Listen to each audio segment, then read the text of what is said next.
My name is Kay. Welcome to my channel Art Book Nook. I review art and craft books. Today I'm going to review Expressive Sketchbooks by Helen Wells. This book was requested by one of my lovely subscribers called Julie, and I'm thrilled to say that Helen Wells, the author of Expressive Sketchbooks, has granted me kind permission to review this for you.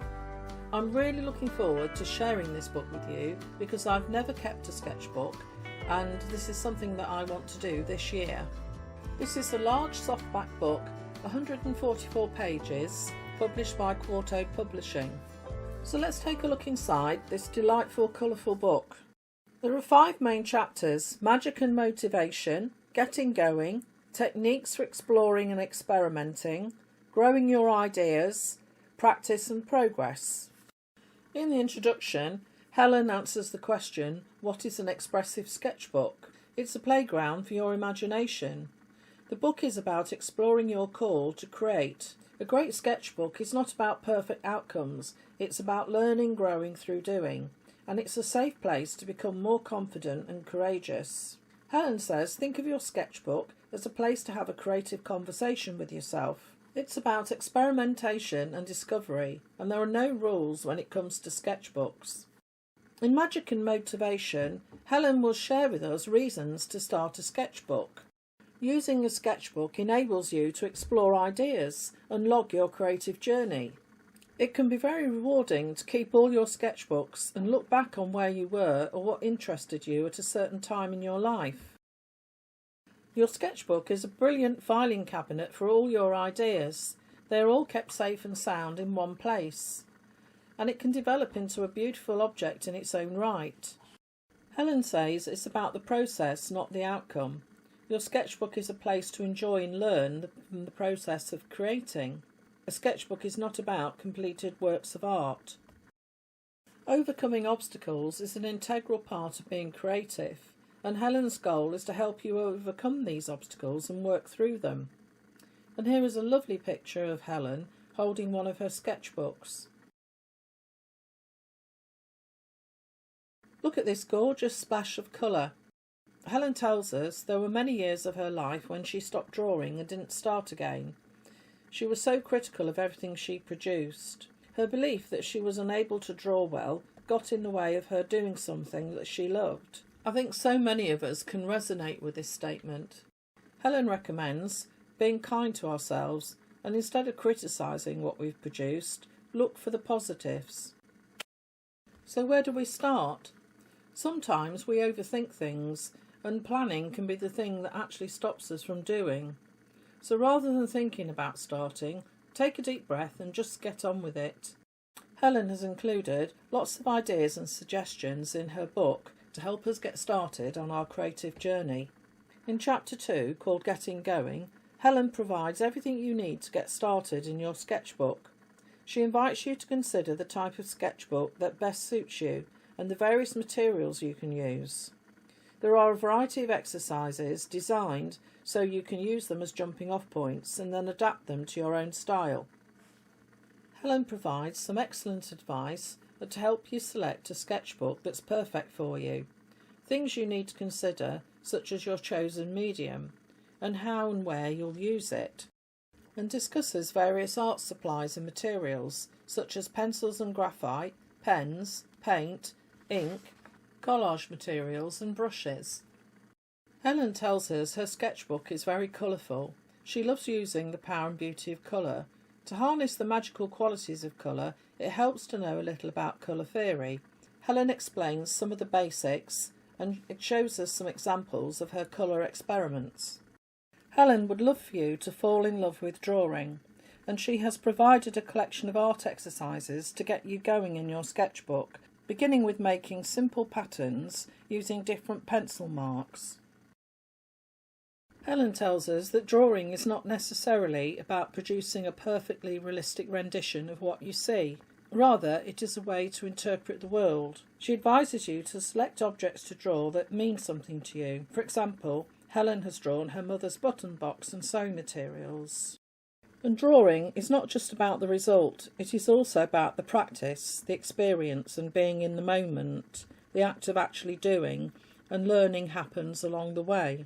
A quick, simple drawing is a good way to find your rhythm and not overthink what you're trying to create. Helen suggests drawing the space around an object and then trying your hand at time sketches, setting a time limit. Start with the following: 1 minute, 5 minutes, 20 minutes and an hour. When working in your sketchbook, consider how you would create variety and variation, such as contrast between light and dark, big and small mark, delicate and bold areas, busy and quiet areas. Experiment with a variety of tools and materials, curves and straight edges, and colours. A blank white page can appear a bit daunting, so try getting rid of this using leftover paint and adding some random lines. Or how about collage? Glue an interesting scrap of paper or a quote onto a blank page and then work over it. Or how about a coloured ground? Just paint the page one colour, or even different colours, generate a random background as a starting point. We've now arrived at Chapter 3, which is all about techniques for exploring and experimenting. In this section, there is a host of practical techniques that Helen uses when making art. She will explain the different methods to explore and experiment, and she will share ways in which you can be inventive with mixing art materials.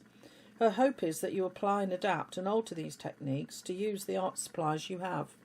Constraints can help you overcome option paralysis.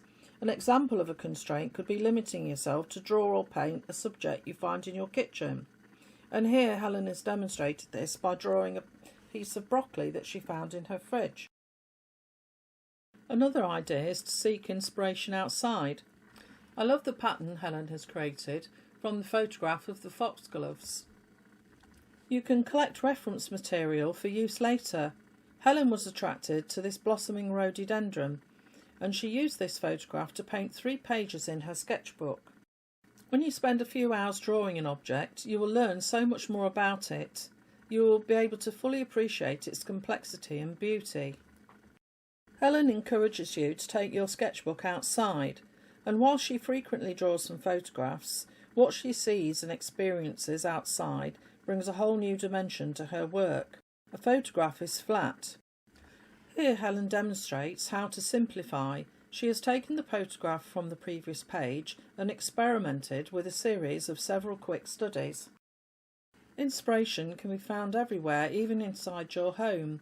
Beautiful patterns can be created from looking at mundane objects, such as a scarf, a bundle of tangled embroidery threads, or a pile of zips.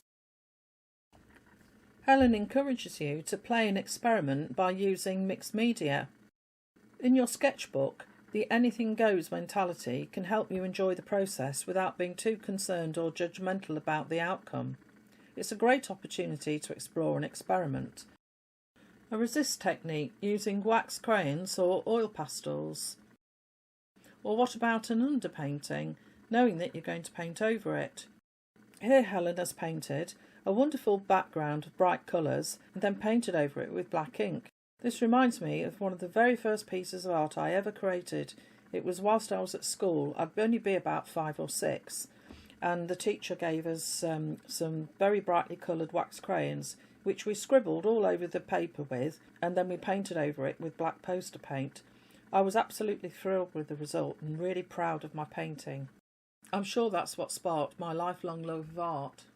And Helen has created these 2 lovely spreads using the same combination of 3 layers.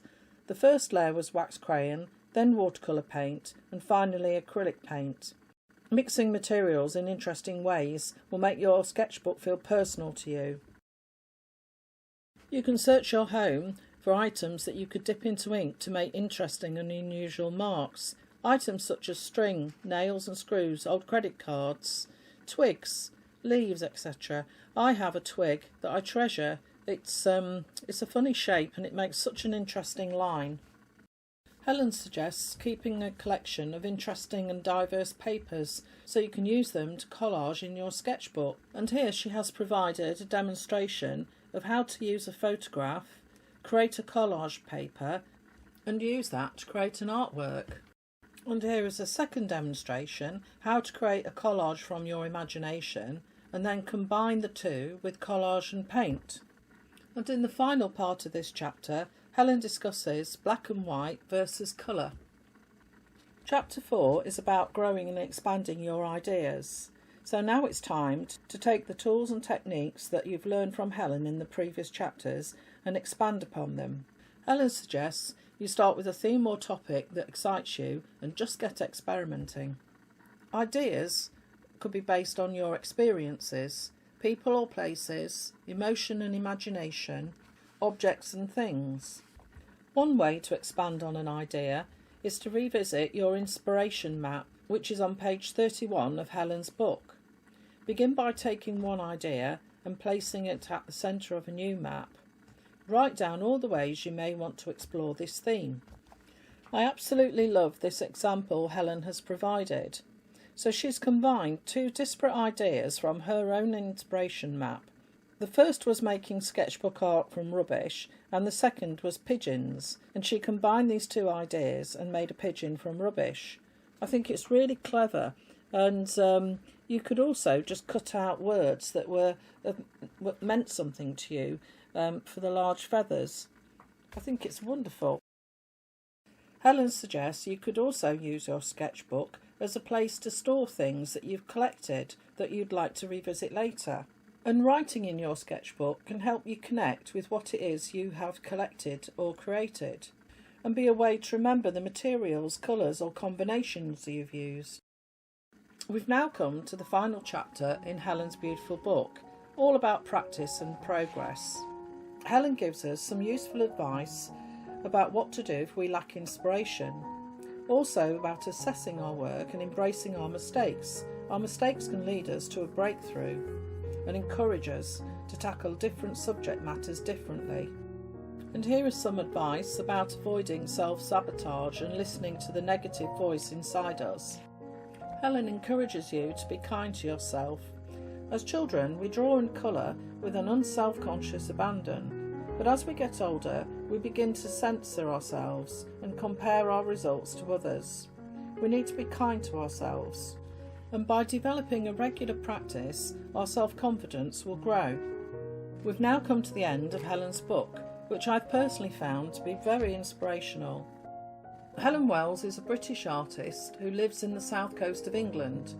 Her artwork is bright and contemporary, as you've probably seen, and held in private collections all around the world, and has been featured on numerous products from book covers to wine bottles.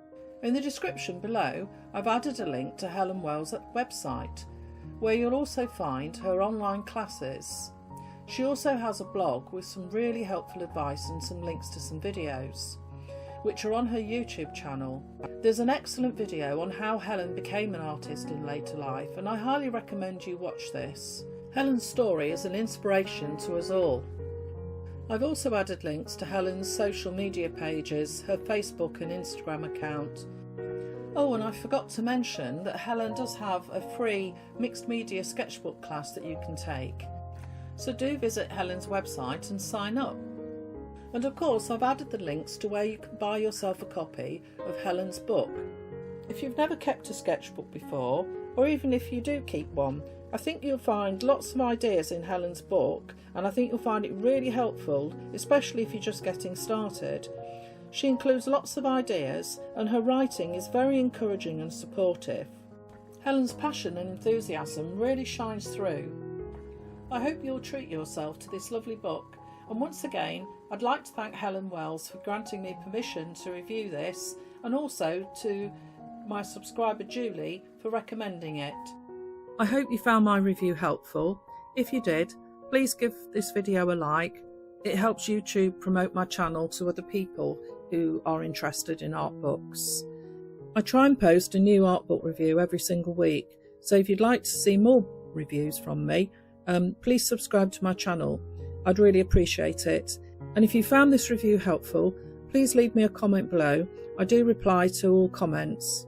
And if there's an art book that you'd like to see, let me know and I will do my best to review it for you. So thank you for watching, and until next time, happy painting.